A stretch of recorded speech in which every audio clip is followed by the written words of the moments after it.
Good morning, everyone. We welcome you to the grand finale of the IFSPD Glasgow sessions. I am Hirav, and with me is Dhiren, and we are going to be your MCs for today. We request everyone to kindly remain standing for the prayer. The prayer will be led by Veera Ravi Sutaria from grade 6. All join your hands, close your eyes, and please bow your heads. Let us pray. O dear Good Shepherd, my guardian, my light, be with me always, day and night. Teach me to do what's good and right, and always keep me within thy sight.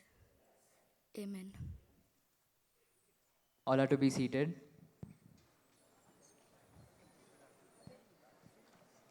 Thank you for that soulful beginning. A wonderful reminder that peace begins within. To formally open the summit, we now invite Robin Peter of grade 9 to deliver the welcome address. Let's welcome Robin with a huge round of applause.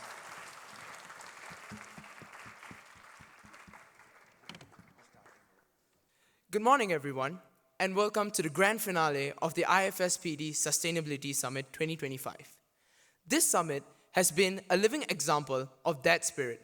Students learn to see challenges as opportunities and turn passionate conversations into actions. We've shared ideas, argued a little, laughed a lot, and learned even more. One of the things that I've learned from this summit is that leadership doesn't depend on age or authority, but on initiative and heart. So, as we begin this ceremony, we are not just marking an end. We are here to celebrate the start of something new, a commitment to take lessons learned and make a real change. We are here to honor this journey, and we are delighted to be joined by our distinguished guests for this special occasion. We are truly privileged to have with us our chief guest, Ms. Lakshmi Bhavya Taniru, IAS, the District Collector and the District Magistrate of the Nilgiris. Ms. Taniru is a distinguished officer of the 2015 IAS batch, known for a deep understanding of governance and people-centered development. Ma'am, we are deeply honored by your presence, and we warmly welcome you.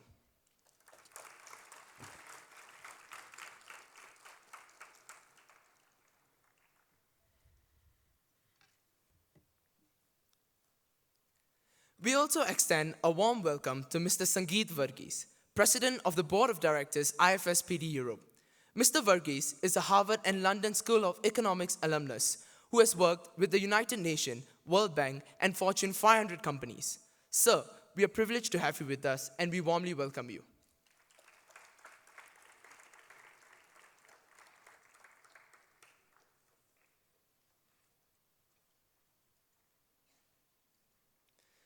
We are also honored to welcome Commander Jagan Girisabala, Director of IFSPD Europe India Desk.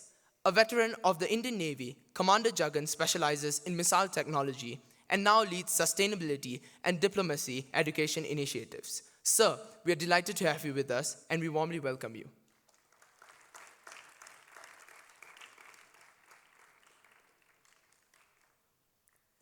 We are also delighted to welcome Ms. Lisa Hedloff, CEO of Going to School. A TED Fellow and a young global leader of the World Economics Forum, Ms. Hedloff is a pioneer in designing creative stories that teach children 21st century entrepreneurial skills. Ma'am, we are truly honored to have you with us, and we warmly welcome you.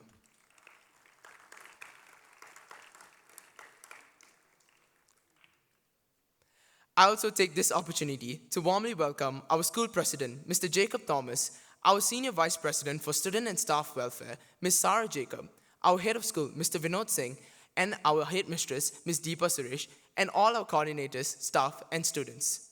We thank you all for gracing this occasion, and we look forward to the ceremony. Thank you.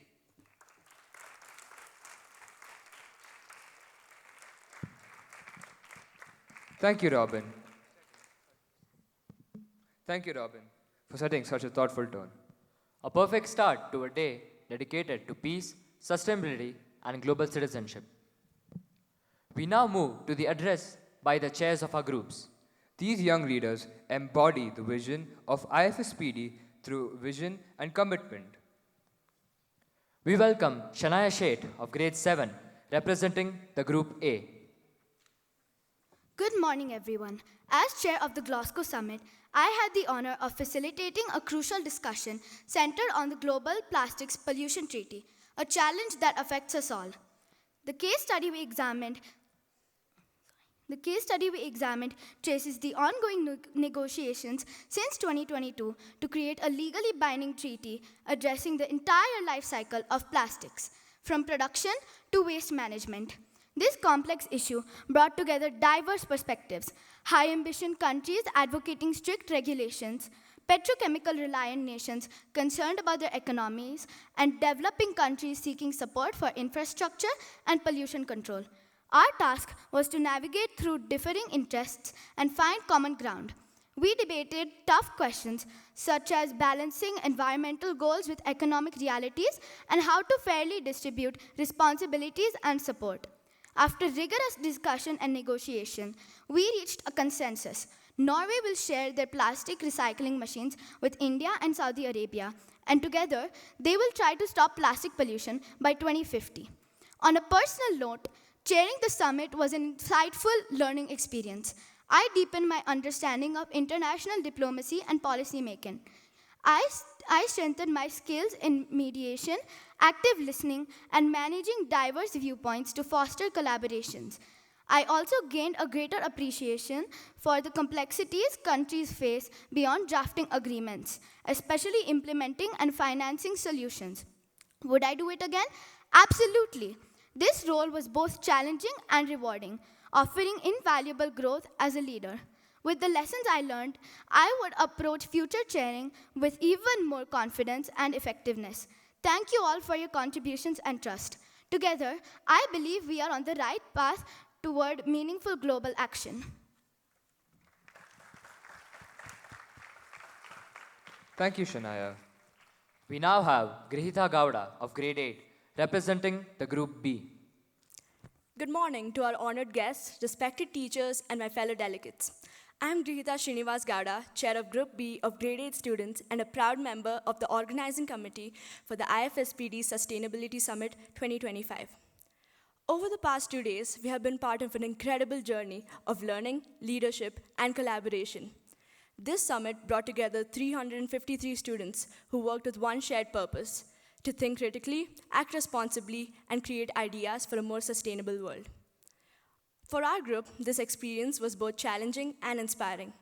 Our final case study, the Global Talent Tug of War, focused on global student mobility and how countries can balance education, economy, and fairness. It was a topic that connected with us as students who hope to study and work across borders one day.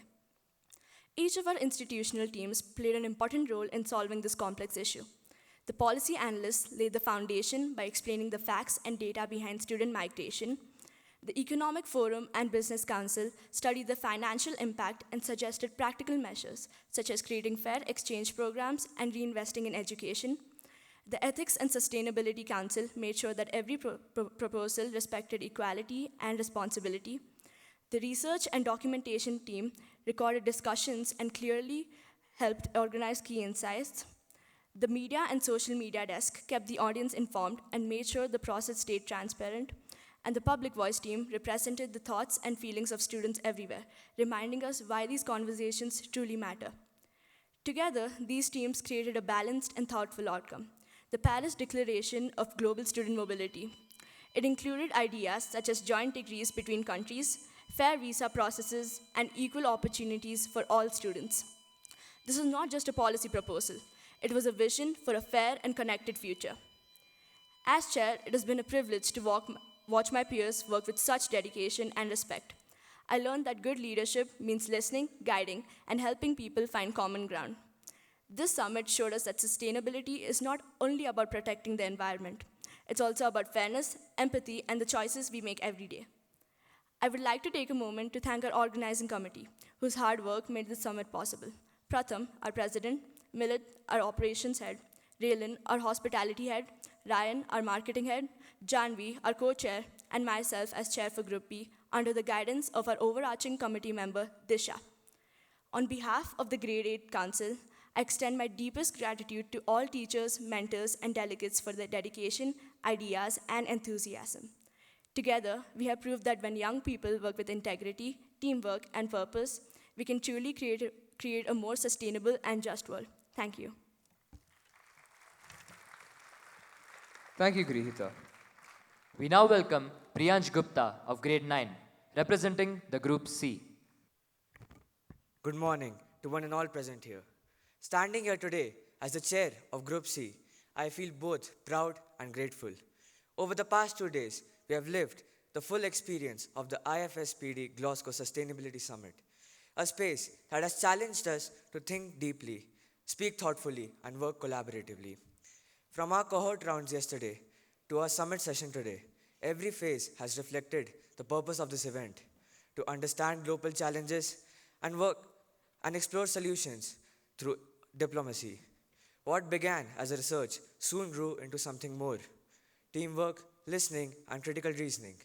As discussions unfolded, we saw how diverse perspectives could unite to form a stronger and a shared vision. Our theme for today's summit was the data divide: India, USA, and the European Union. This explores one of the most critical issues of our time: who controls, owns, and benefits from the world's most valuable resource, data. As the digital era advances, the free flow of information fuels innovation, but it also raises serious questions about privacy, national security, and fairness. India insisted on data localization to protect its citizens' rights. The United States promoted open data flow to support global trade and innovation. Meanwhile, the European Union stood firm on ensuring strong privacy and human rights. The invoice opened with clarity, setting a solid foundation for the dialogue. The jurist questioned with precision, ensuring that every argument stood on logic. The strategists quietly linked ideas and evidences, while the PROs polished and presented their team's voices.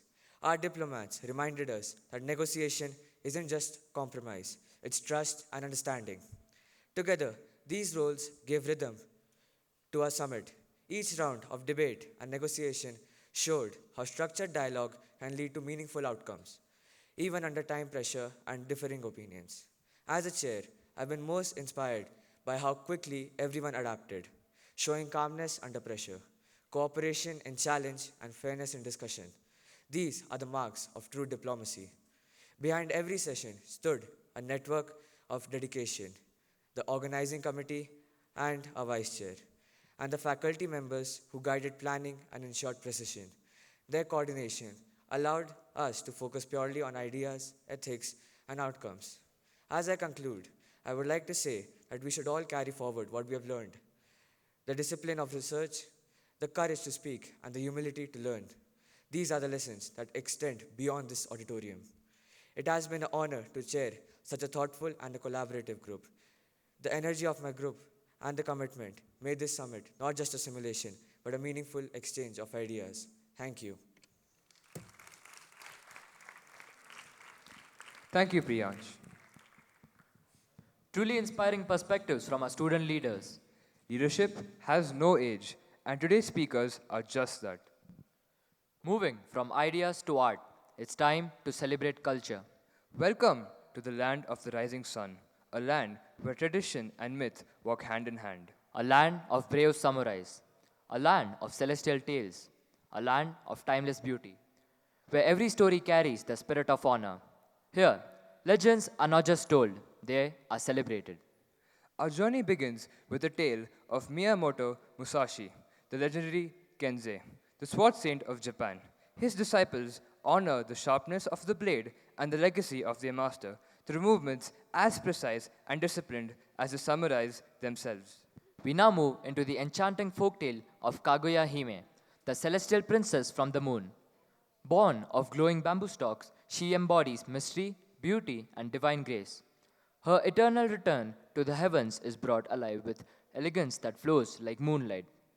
Carrying forward her legacy, the Blue Shadow crew rises as the descendants of the Moon Prince. With strength, rhythm, and cosmic energy, they awaken the spirits of the skies. Finally, these legends unite in the vibrant celebration of the Nebuta Festival, Japan's grand festival of lights and floats. Here, music, dance, and myth converge in a dazzling spectacle of color, joy, and glory. Welcome to the legends of majestic Nihon. Sit back and enjoy this magnificent performance.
What a stunning and disciplined tribute to Japanese culture.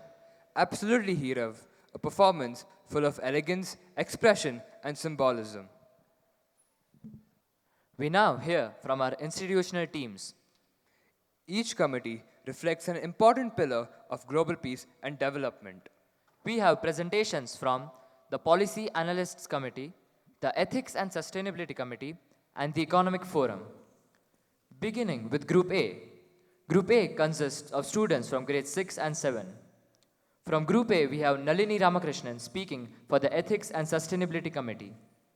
Please welcome her with a round of applause.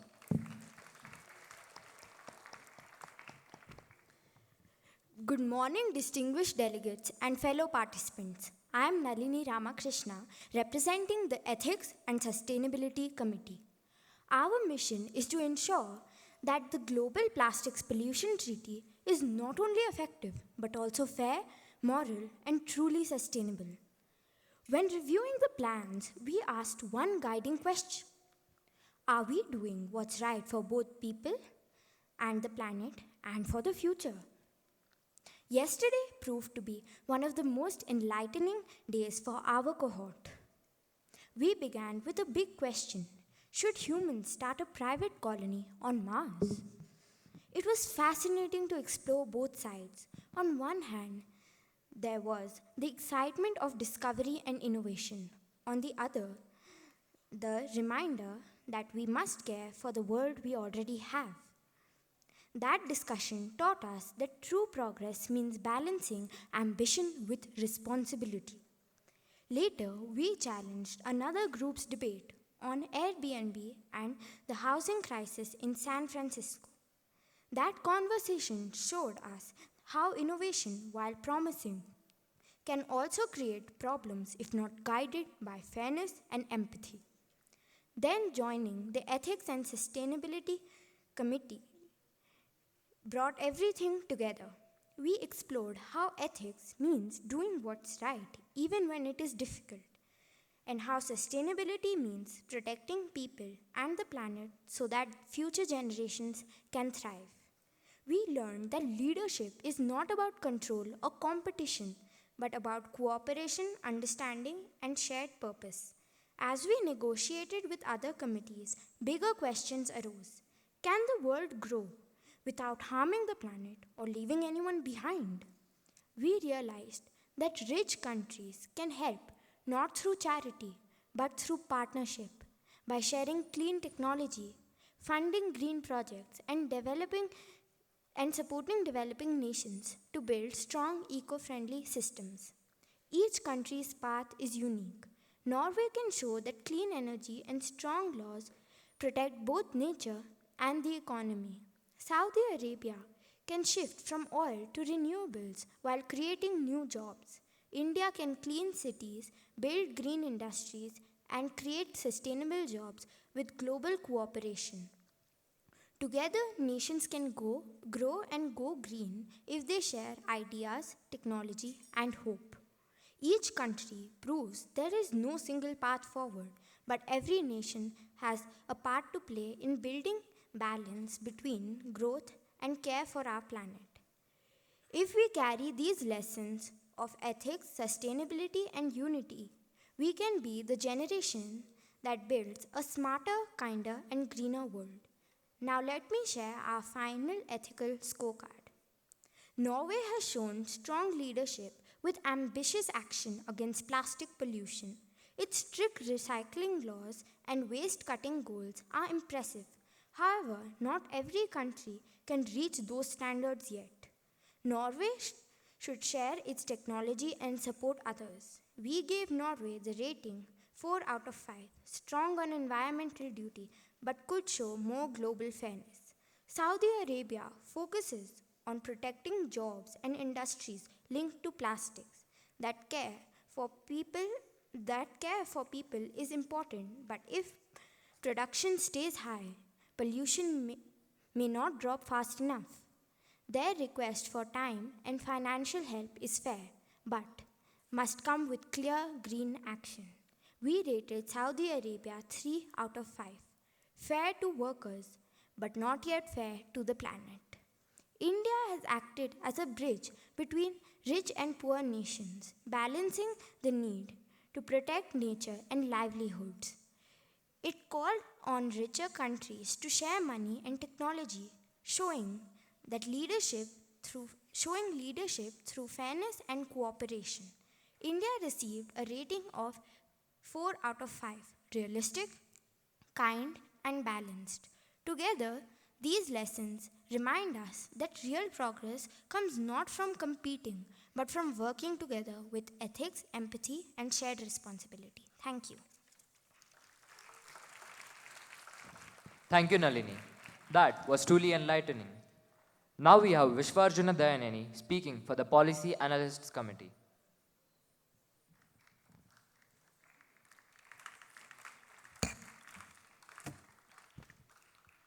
Good afternoon to all present here. My name is Vishwarjana. As a policy analyst for this summit, my goal is to help everyone understand the challenges of plastic pollution and find the practical steps to fight it. Every year, the world produces around 460 million tons of plastic. Out of this, only 9% is recycled. That means over 400 million tons of plastic waste is created annually, and nearly 32% of that is not managed properly. This plastic often ends up polluting our oceans, rivers, and land. In fact, about 72 million tons of plastic waste alone pollute the environment every year. Most plastic waste comes from packaging, which makes up 1/3 of the total plastic produced. And this is followed by textiles and household products like single-use items. Nearly 80% of the world's population lives in countries that can't handle the amount of plastic waste they produce. The impact of plastic pollution goes way beyond what we can see. Each year, over 100,000 marine mammals and 1 million seabirds die because of plastic waste. Plastic also releases harmful gases which pollute our soil and water. Additionally, plastic production contributes to about 5% of global greenhouse gas emissions, worsening climate change. We're here to work on a global treaty aiming to reduce this plastic problem. But countries have different views. Countries like Norway want strict rules to cut down on single-use plastics, set tough recycling standards, and make producers take full responsibility. This could mean higher costs for companies and consumers, but is aimed at long-term benefits. Countries like Saudi Arabia want slow and steady approach. Plastic is very important to their economy, providing jobs and exports. They want incentives instead of strict bans to avoid hurting their growth. Countries like India want to protect jobs and make sure people still have affordable products, while also cleaning the environment. India and many developing countries need financial and technical help from richer nations to build better waste management systems. Now, looking ahead, plastic use is growing fast. If we do not act, plastic waste could triple by 2060, reaching nearly 900 million tons per year. This would cost trillions of dollars in damage to our planet and public health. Therefore, our treaty needs to be fair and effective. It should require wealthier countries to provide money and technology to poorer nations. We must adopt a mix of strong rules and incentives to encourage innovation in alternatives to plastic and better recycling. The treaty should respect each country's capacity to act, with richer countries doing more to help. This is not just an environmental issue. It's about fairness, development, and shared future. A strong and balanced treaty will protect our planet, human health, and build resilient economies. Let us work together to turn the tide on plastic pollution and leave a cleaner, healthier world for future generations. Thank you. Thank you, Vishwarjana. Finally, from Group A, we have Yashi Jalan, representing the Economic Forum.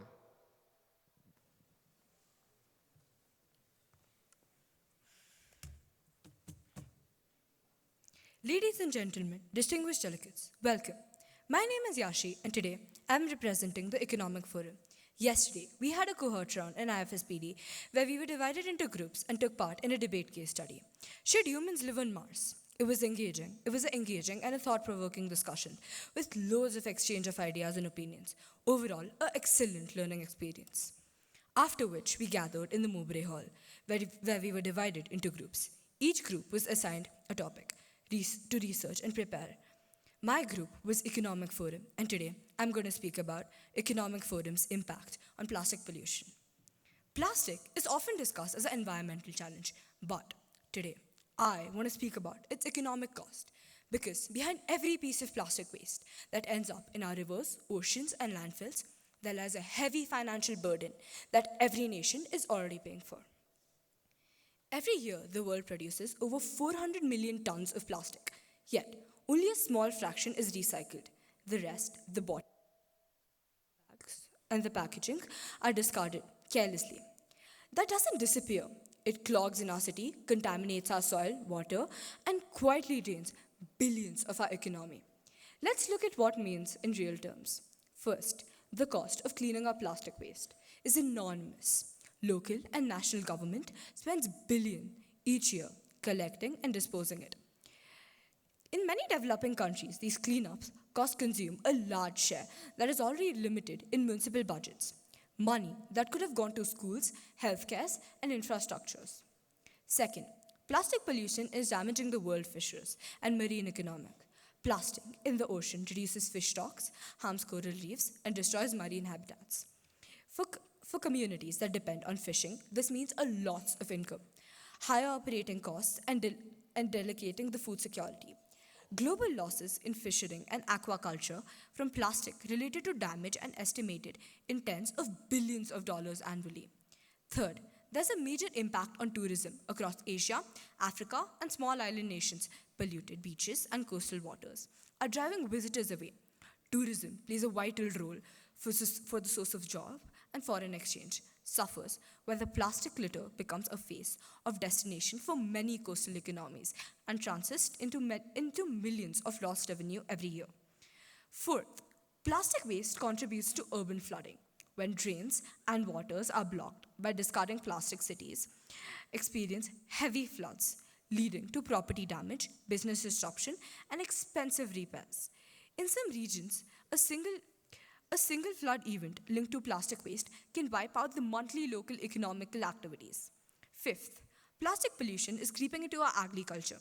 Microplants found in soil, irrigation systems, and even crops that contaminate lower soil fertility, reducing yields, threatens food safety, all of which have direct financial consequences from farmers and wider food industry. And finally, the health costs are growing. Burning and degrading plastic releases toxic chemicals into the air and water, contributing to respiratory illness and other health problems.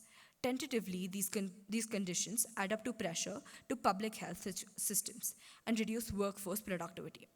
Taken together, the global economy damage from plastic pollution and studies estimate the annual cost, including losses of tourism, fishing, infrastructure, and health, at between 300 to 400 billion US dollars. These numbers tell us the simple truth. Plastic pollution is not just an environmental issue, it's an economic one too. It threatens our livelihood, strains the public budget, and undermines long-term growth. If this continues on the path, the financial toll will only rise, not as an abstract figure, but as the cost of our community, our business, and our future prosperity. Thank you. Thank you, Group A, for your insightful thoughts. We now invite representatives from Group B to take the stage. Group B consists of students from grade 8. From Group B, we now have Kush Kamlesh Popat speaking for the Economics Forum.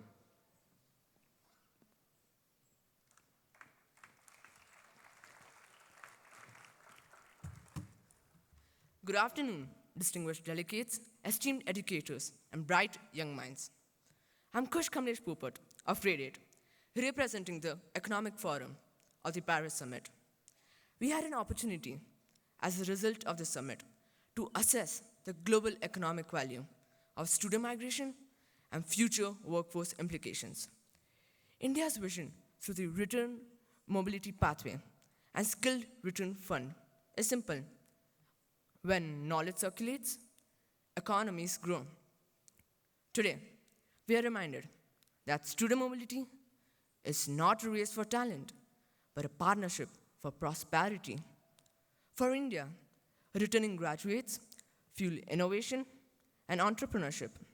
For the UK, international students sustain universities and local industries.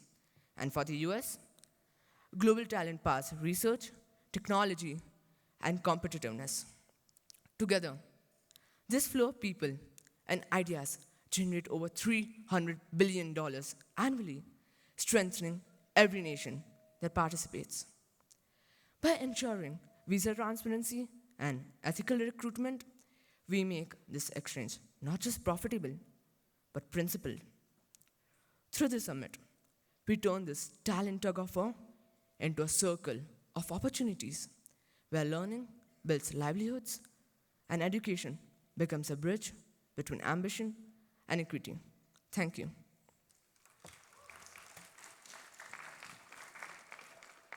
Thank you, Kush. Now we have Neil Katharotia speaking for the Policy Analyst Committee.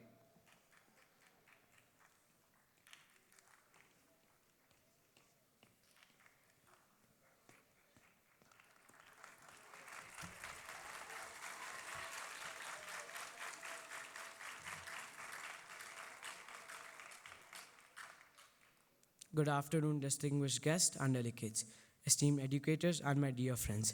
I'm Neil Kathodia from Grade 8's Policy Analyst Institutional Group, and it's an honor to deliver the closing address of this summit. As we conclude, we reflect not only on the policies formulated, but on the collaborative journey that shaped them.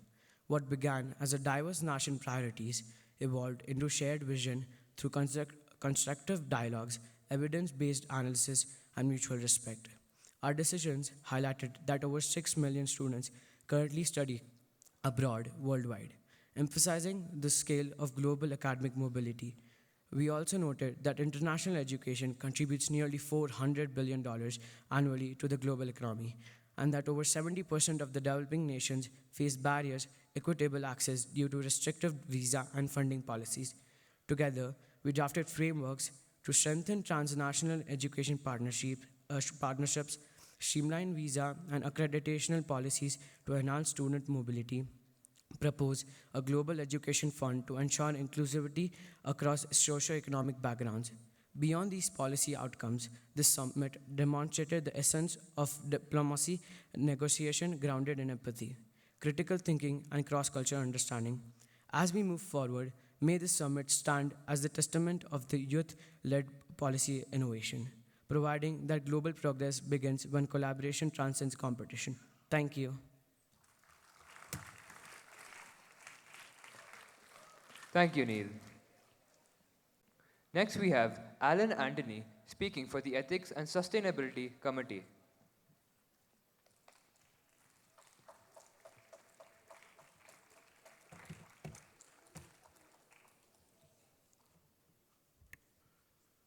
Good afternoon, honorable delegates, esteemed educators, and fellow representatives.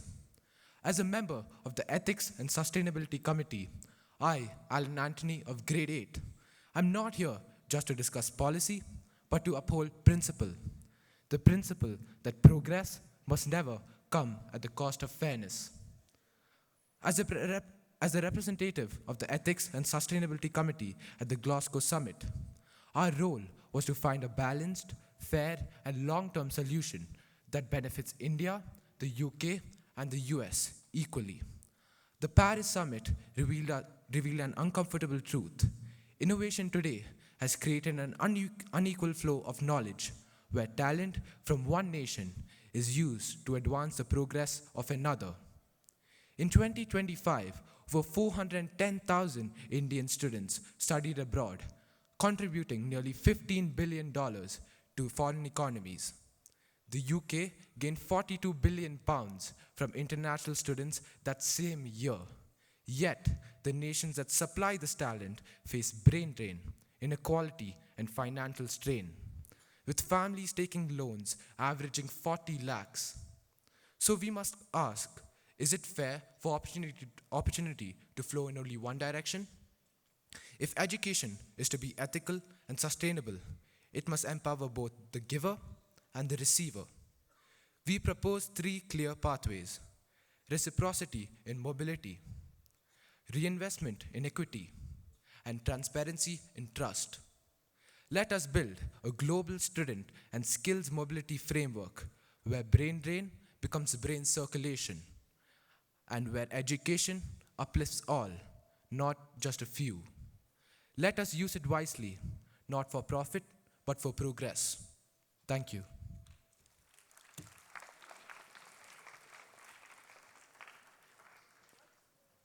Thank you, Alan. Now, we move on from Group B to Group C. Group C consists of students from grade 9. Coming up, we have Iraj Brahmankar speaking for the Economic Forum.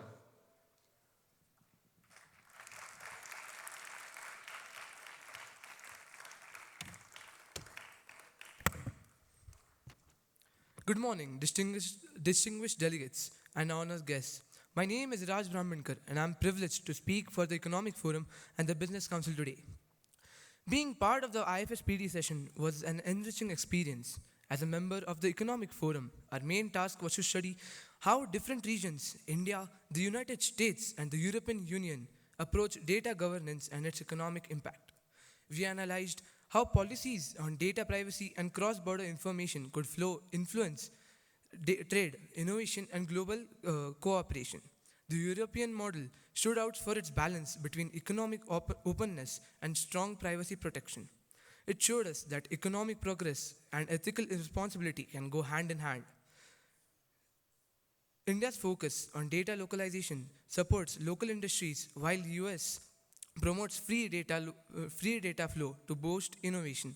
Each approach presents unique strengths and challenges that shape the global economy. Working as a team made this experience meaningful. Every member contributed ideas, some focused on economic data, others on policy or human impact. Through discussion and collaboration, we learned to view global issues from multiple perspectives. This teamwork helped us draw fair and well-rounded conclusions. Most importantly, we realized how one policy decision can affect industries, jobs, and technology across the whole world. Digital governance isn't just about data, it's about trust, equality, and the future of international cooperation. This experience taught us that good economic judgment combines knowledge, ethics, and diversity. It reminded us that global prosperity and depends on thoughtful leadership and mutual respect. Thank you. Thank you, Raj. Now we have Shanaya Doshi representing the Policy Analysts Committee.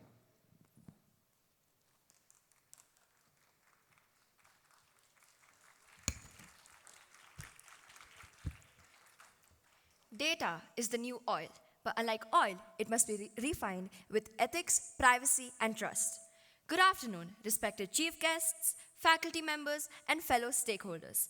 I'm Shanaya Sameer Doshi from grade 9, representing the Institutional Committee as a policy analyst at the IFSPD Sustainability Summit 2025.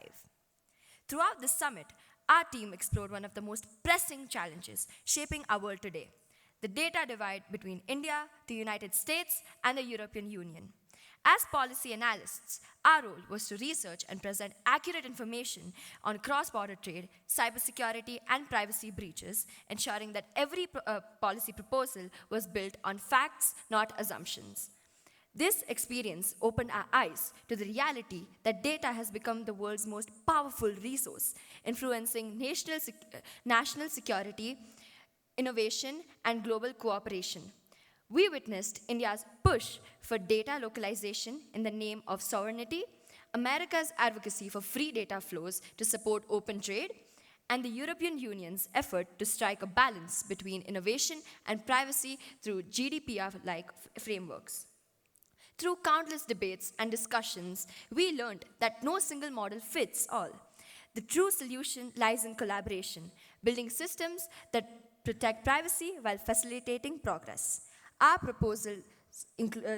solutions include establishing a global data trust framework to ensure transparent, ethical, and secure data exchange between nations, strengthening international cybersecurity cooperation to safeguard against digital threats, holding annual global policy reviews under neutral institutions like the OECD to adapt laws to evolving technology. This summit has taught us that data governance is global governance, and that as young policy analysts, our responsibility is to turn research into reform. Because in the end, facts build trust and collaboration builds the future. Thank you and have a great day ahead. Thank you, Shania. Last but not the least, we have Ridan Agarwal speaking for the Ethics and Sustainability Committee.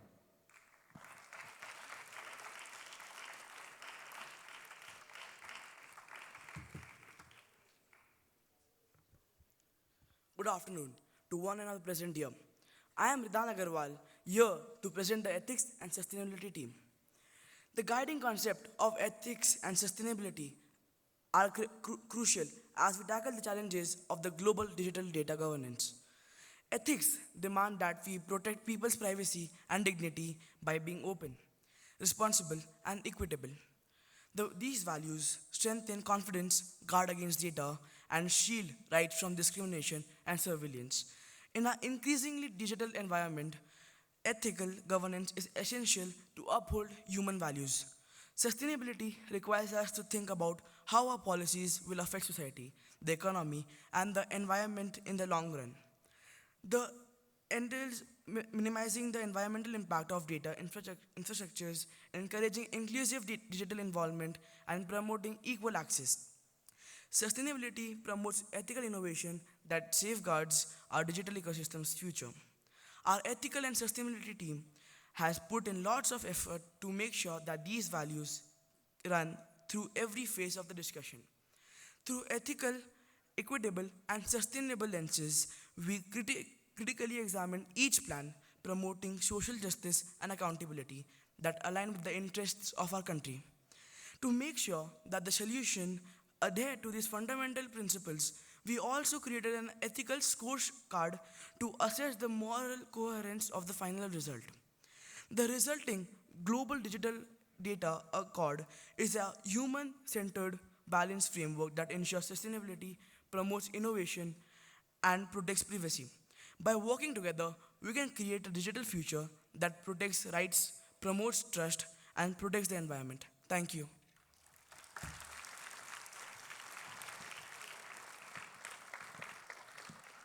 Brilliant thoughts from all three groups. A powerful display of student leadership shaping tomorrow's world. Ladies and gentlemen, up next is The Eclipse, our rock band, performing There's Nothing Holding Me Back by Shawn Mendes. Released in 2017 as part of the deluxe edition of his album Illuminate, this song quickly became one of his biggest chart toppers, with its upbeat tempo, infectious guitar riffs, and catchy chorus. It showcases Sean's mix of pop and rock influence. The track, for its lively rhythm, has become a favorite among fans worldwide, often featured in his live tours. Tonight, our MS rock band, The Eclipse, takes on this energetic anthem, bringing their own style and drive to the stage. Please welcome them with a huge round of applause.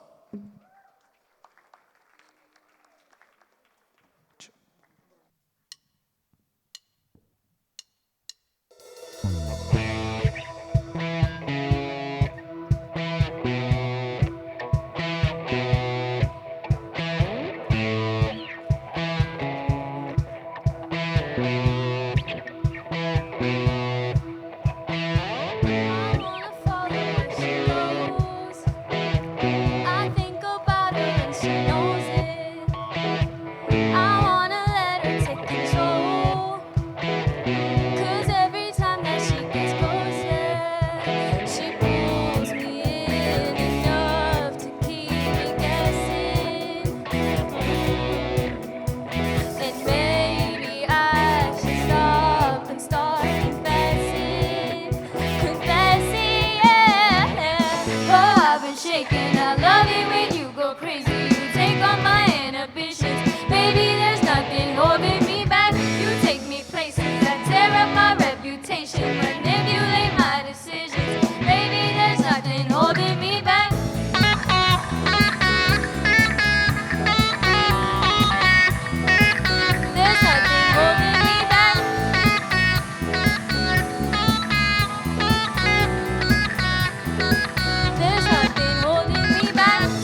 shaking. I love it when you go crazy. You take all my inhibitions.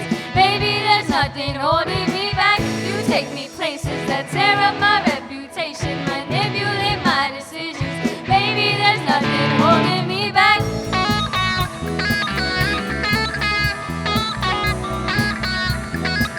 There's nothing holding me back.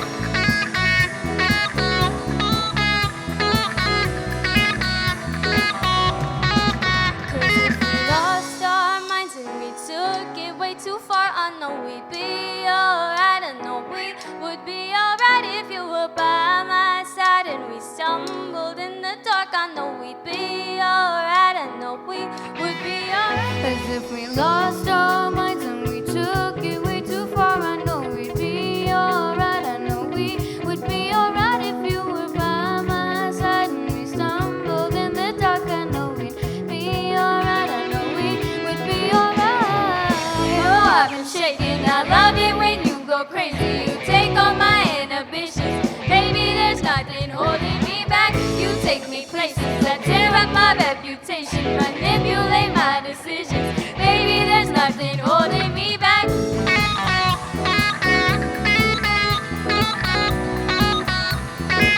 There's nothing holding me back. I feel so free when you're with me, baby. Baby, there's nothing holding me back.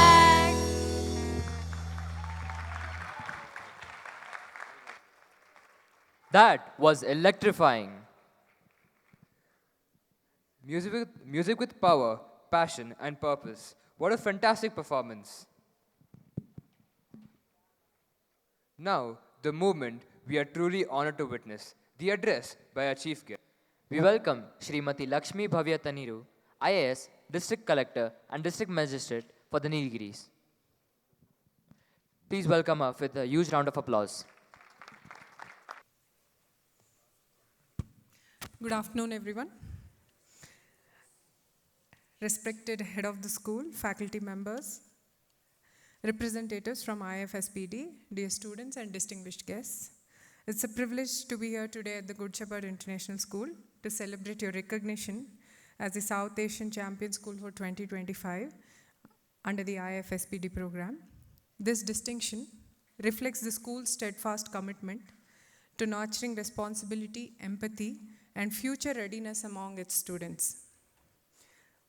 We live in a world of contrasts.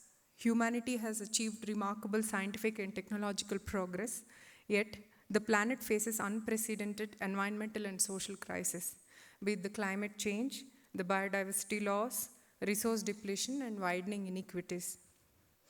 The challenge before us is profound. Can we live well today without denying the same possibility to future generations? That question lies at the heart of sustainability, the principle of ensuring that growth and well-being today do not come at the expense of tomorrow. In the Nilgiris, this principle has a very real and immediate meaning. Our district is blessed with unique biodiversity, fragile ecosystems, and rich cultural heritage, but it also faces mounting pressures from tourism, urbanization, and changing land use patterns. Balancing development and conservation is not a theoretical exercise here. It is our daily reality. The Nilgiris reminds us that sustainability must be rooted in local responsibility, in how we treat our forests, manage our waste, protect our water sources, and respect the lives of indigenous communities. This region, in many ways, is a living laboratory of sustainability, and I can think of no better place for your young minds to explore, question, and innovate around these issues. Dear students, you are stepping into a world that urgently needs problem solvers, bridge builders, and dreamers with conscience.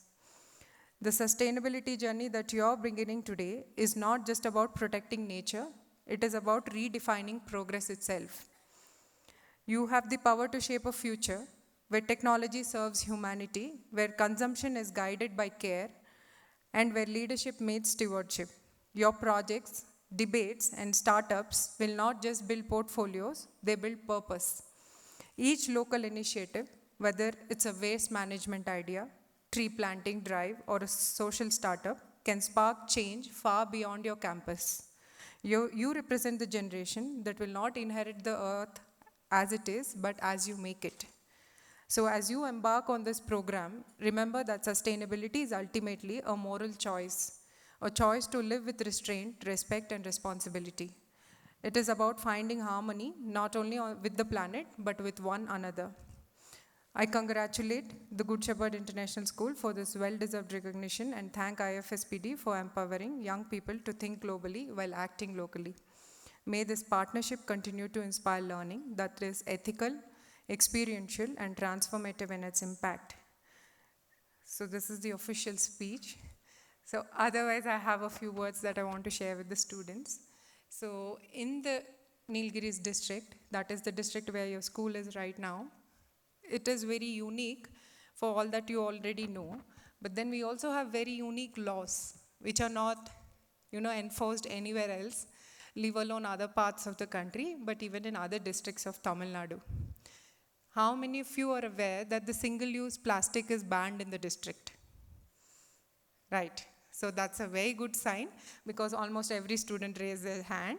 So thank you for following it, and now you should, when your parents come visiting you or when your relatives come visiting you, you should inform them as well that they should not be carrying any single-use plastic. So what is the single-use plastic that we have, we are trying to enforce a ban. So no ban is 100% effective in reality, but which we strive to achieve is that we have to minimize the use of the single-use plastics, that is your 1 liter mineral water bottles or, even of lesser quantity like the 500 ml juice bottles or whatever this is. And also the plastic covers, which we don't reuse and we throw them out. Now what happens to the waste that is being collected from every household? That is itself a huge mammoth exercise that the district administration has to do in coordination with the local bodies.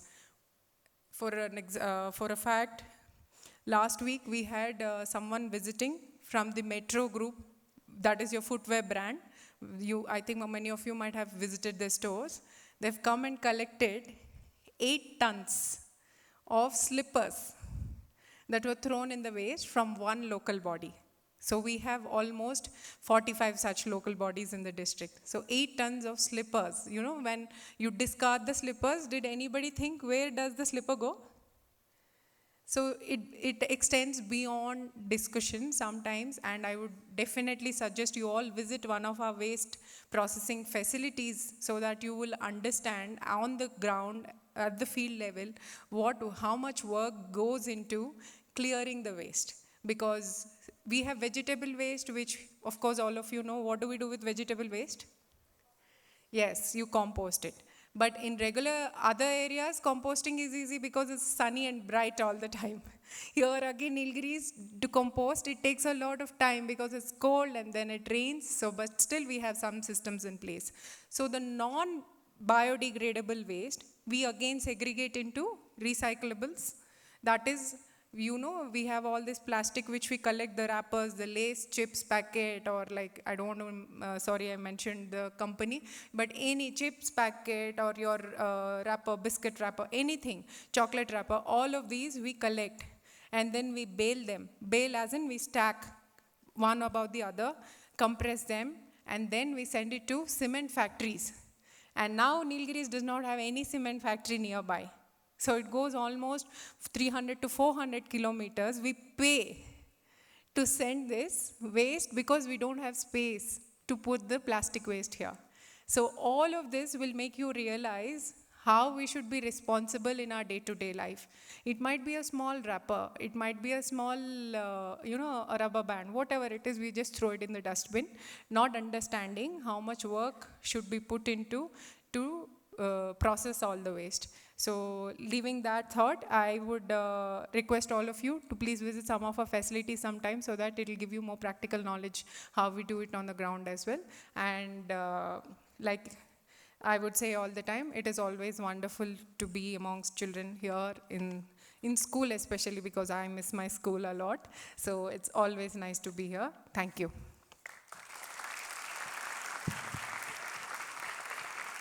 Thank you, ma'am. for your invaluable words and inspiration. Your leadership lies the path our young diplomats aspire to walk. I'll now request our President, Mr. Jacob Thomas, and Senior Vice President, Mrs. Sarah Jacob, to accompany the Chief Guest.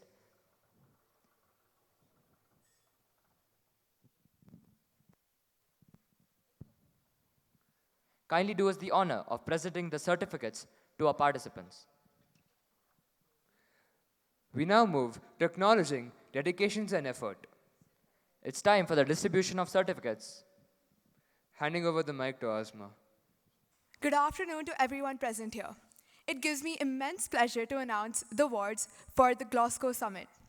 We've had 2 days of dedication, innovation, and spirit of global celebration, which aimed at bringing together visionary leaders, change makers, and scholars united by one mission: to build a more peaceful, inclusive, and sustainable future.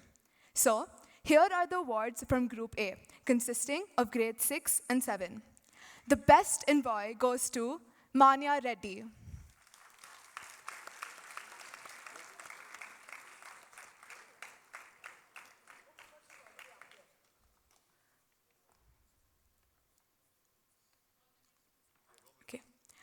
The best jurist goes to Divyam Agarwal.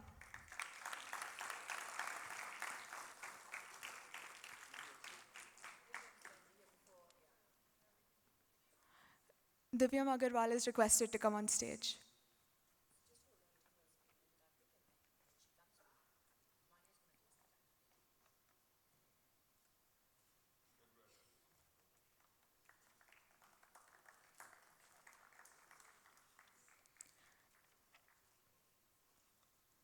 The best strategist goes to Shania Khemka.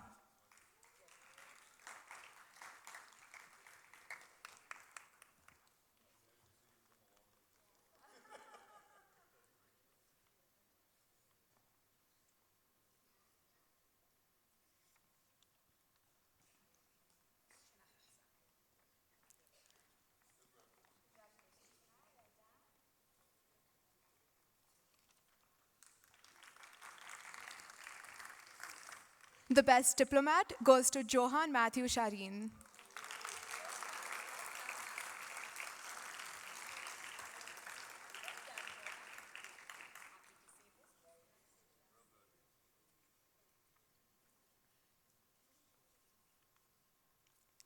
And the best stakeholders team award goes to Saudi Arabia.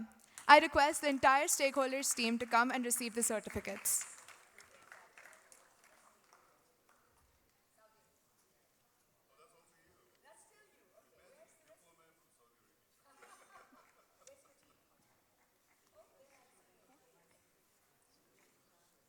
The best stakeholders team award goes to Saudi Arabia.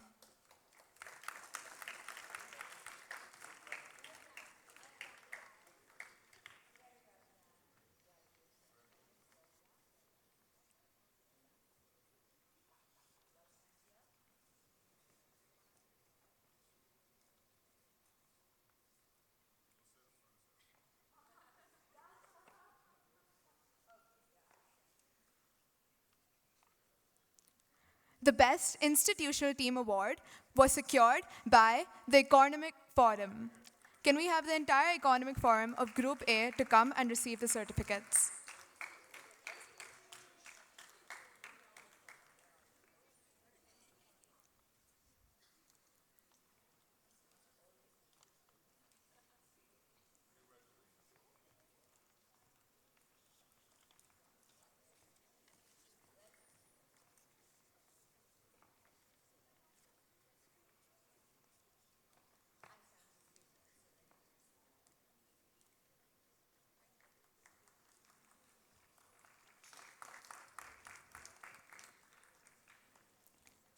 Moving on, let's have the award secured by Group B, which consists of Grade A.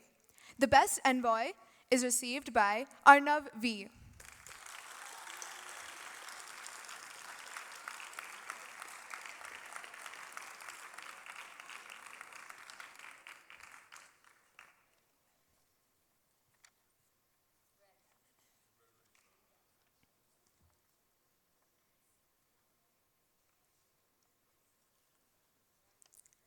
The best jurist is secured by Pavana Matupalli.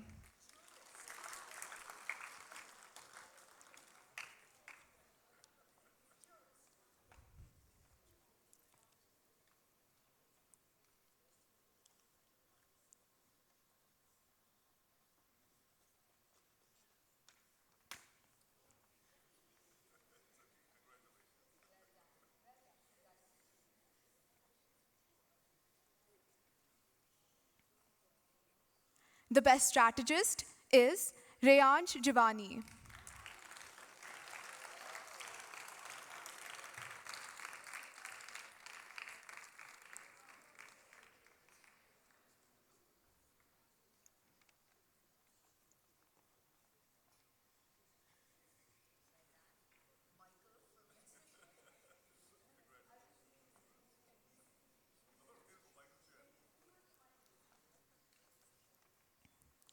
And the best diplomat goes to Lakshit Gupta.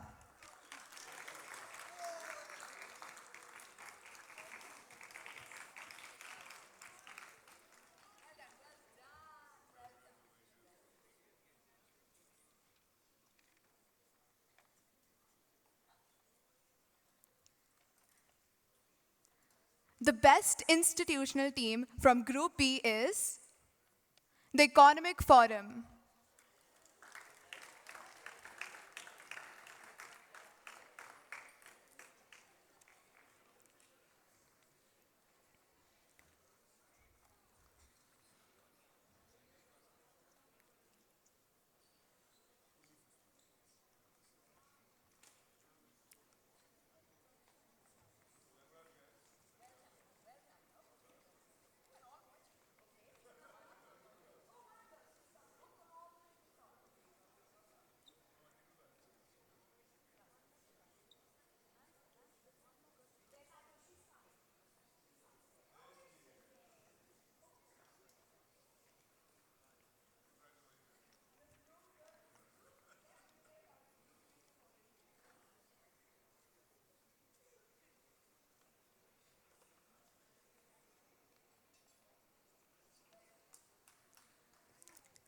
The best stakeholders team from Group B is the United Kingdom.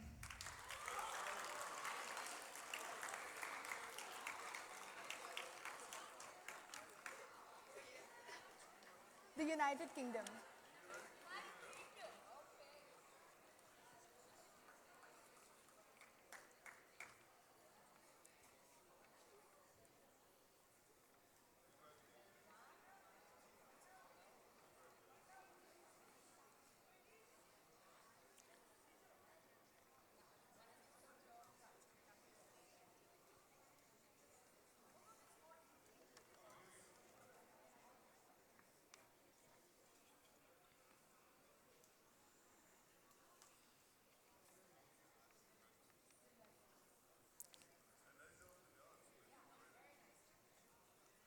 Finally, here are the awards from Group C, which consists of grade 9. The best envoy goes to Snigdha Jain.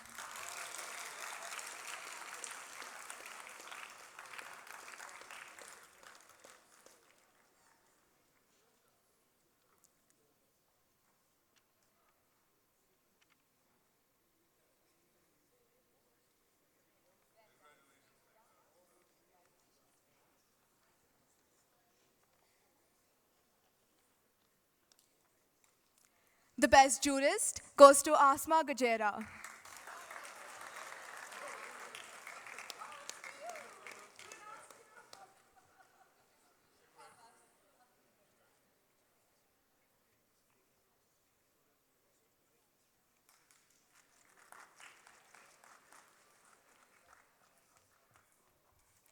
The best strategist goes to Yuvraj Desai.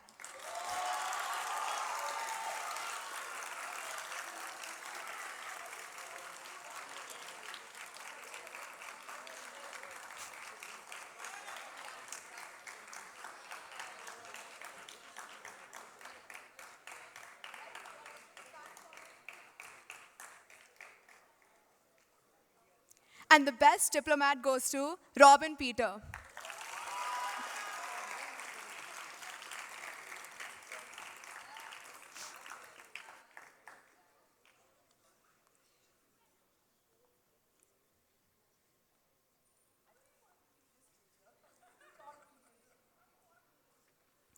The best stakeholder stream from Group C is the European Union.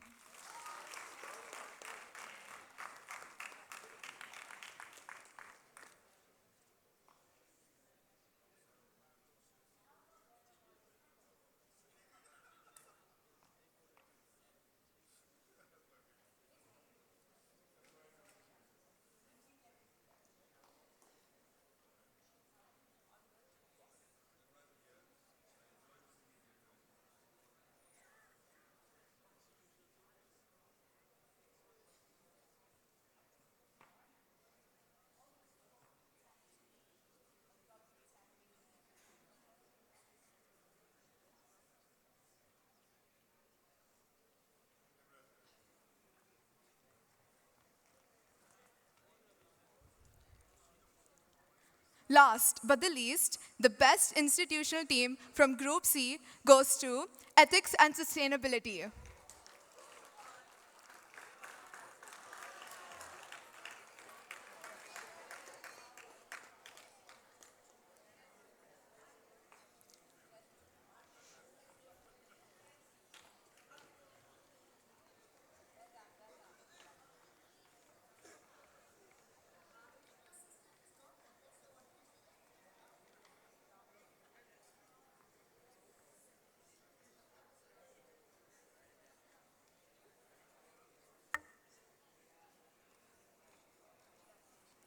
Thank you and congratulations to all the award winners.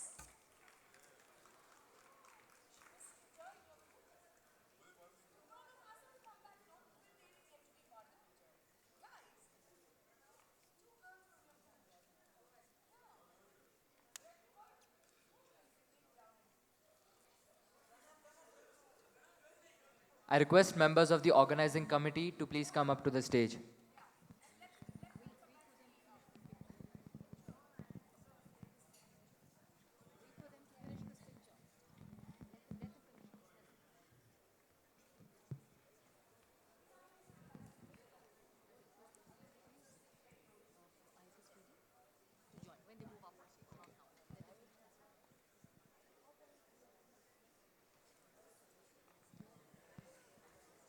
I request the dignitaries of IFSPD to please join up on the stage.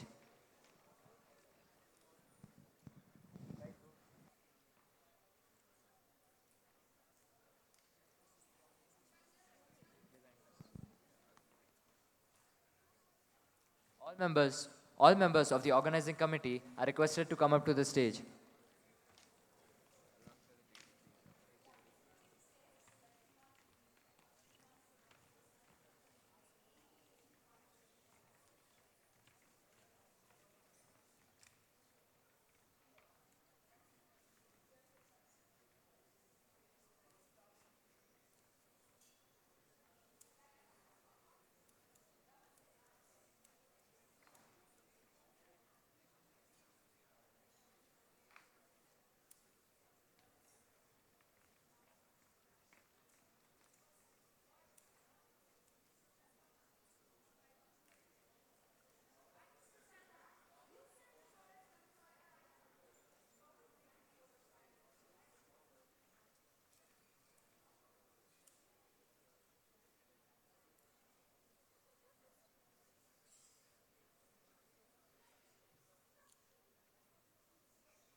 Thank you.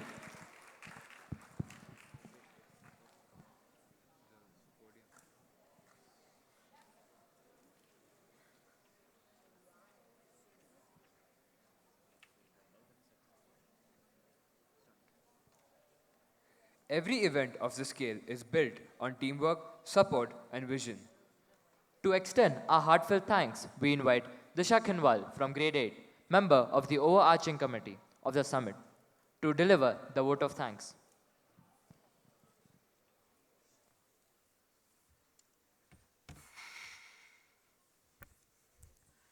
Good morning to one and all present here. As we reach the conclusion of this summit, I extend my heartfelt gratitude to everyone present here whose contributions have made this event a grand success.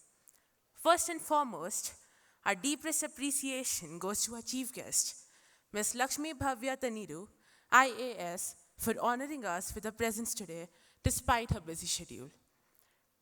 We are deeply honored by your presence, and your insightful words have inspired and encouraged all of us to strive for greater heights in our personal and collective journeys, ma'am. Kindly accept this token of appreciation.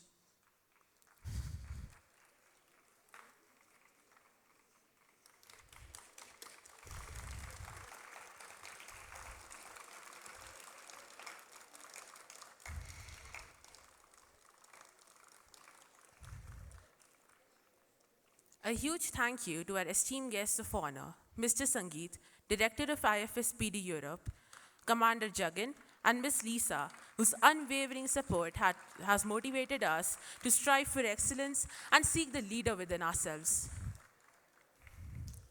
Kindly accept this token of appreciation.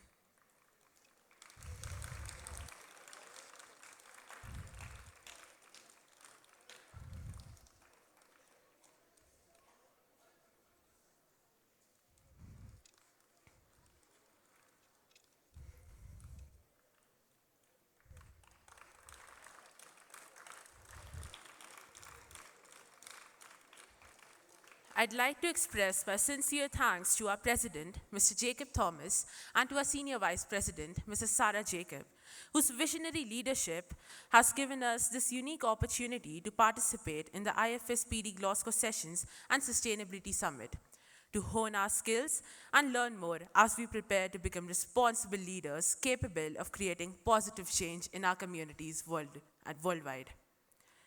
I also express my gratitude to Mrs. Deepa Suresh, Headmistress, Mr. Vinod Singh, Head of the school, and the ACM members for your continuous support and encouragement to all of us throughout the Glasgow sessions and the summit. A very special thank you to Mrs. Rekha Jacqueline, Coordinator of SISKI and Cambridge, the spine of this entire event. Your dedication, meticulous attention to detail, and tireless efforts ensure that every aspect of the Glasgow sessions and this event were planned and executed perfectly. Thank you, Miss. Thank you to Ms. Nandita, Mrs. Preetha, and Mr. Praveen, whose steadfast support and dedication in coordinating the committees ensured smooth functioning. A special thanks to Mr. Siju Matthews and Mr. Sudarshan from the Performing Arts Department for training the students for the wonderful dance and music presentations. Heartfelt thanks to all the teachers who supported through all the sessions of Glasgow, the cohort rounds, institutional teams, and the summit.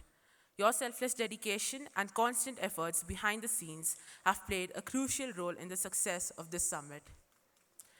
My gratitude extends to all the members of the organizing committee, especially Ganeep Singh Saluja from grade 9 and Kakarla Ranga from grade 6 from the overarching organizing committee. Your teamwork, passion, and relentless hard work have been truly inspiring. A lot of gratitude to Mr. Prashant and his team for all the IT support, Mr. Sampson and team for the sound arrangements, Mrs. Vinola, Mr. Ajay, and Mr. Vimal for the coverage of the two-day events through videography and photography, the campus supervisors, Mr. Jackson and Mr. Sashi, and their team for supporting us through all the required arrangements the past 2 days. Lastly, a big round of applause to our students, whose dedication, enthusiasm, and energy led this program from start to finish, captivating everyone. Thanks also to our social media team for their behind-the-scenes efforts that kept everything running smoothly and kept our audience engaged. Thank you all for making this summit a memorable, meaningful, and enriching experience. Thank you. Thank you, Disha, for those gracious words. We request everyone to rise for the national anthem. School, attention.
All are to be seated.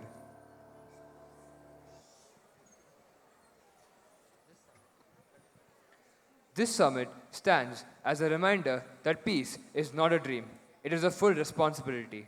And each of us here is a part of that journey. Thank you and wishing you a peaceful and purposeful day ahead.